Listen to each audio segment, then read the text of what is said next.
Des grues partout dans la ville, dans les villes, car ce qui se passe à Metz, ce qui s'y construit actuellement, est bien à l'échelle d'une métropole qui transforme, crée, fait évoluer des quartiers entiers, à l'image de Bon-Secours, où le cœur impérial poursuit son impressionnante mutation. Point d'étape. Ça avance bien. On a fait les fondations, on est déjà dans les étages et on recherche assez rapidement d'arriver au clos couvert. Donc ce qu'on souhaiterait, c'est évidemment certains des bâtiments vers la fin d'année, début d'année. On ne construit pas en 2 secondes 450 logements et donc ça prend quand même un minimum de temps. Les premiers logements seront livrés dans 1 an environ.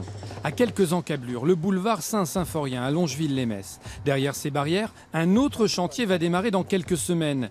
Et dans cet espace occupé il y a encore quelques années par un concessionnaire automobile, une nouvelle histoire est en train de s'écrire. Il faut aussi trouver un thème.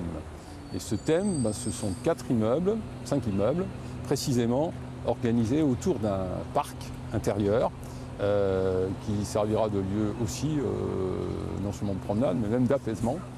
2 premières résidences d'environ 25 à 30 logements chacune verront le jour. Elles seront livrables à partir de l'année 2020.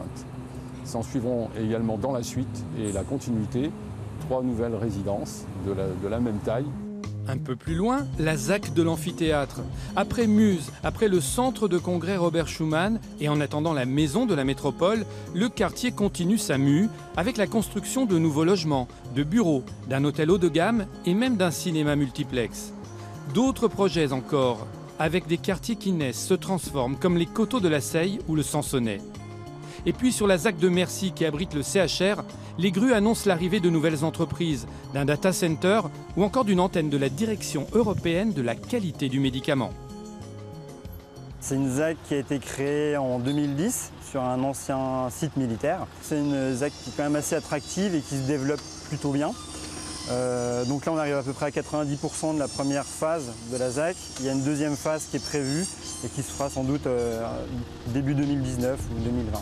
Autre projet phare, le parc du Technopôle. 60 hectares qui accueilleront à terme 700 logements, des commerces, un espace de nature et des entreprises en lien direct avec les grandes écoles. Alors où s'arrêtera la métropole? Construire la ville, c'est faire en sorte qu'on puisse accueillir tout le monde et que chacun puisse y trouver sa place. Même s'il y a des gens qui ne voudront jamais de la ville, et je les comprends très bien. L'essentiel, c'est qu'ils puissent aller à l'extérieur, venir travailler en ville. Tout ça, c'est un melting pot qui représente la vie, tout simplement, des métropoles. Surnommée jadis la Belle Endormie, Metz est donc devenue une métropole toujours aussi belle, mais bien éveillée désormais.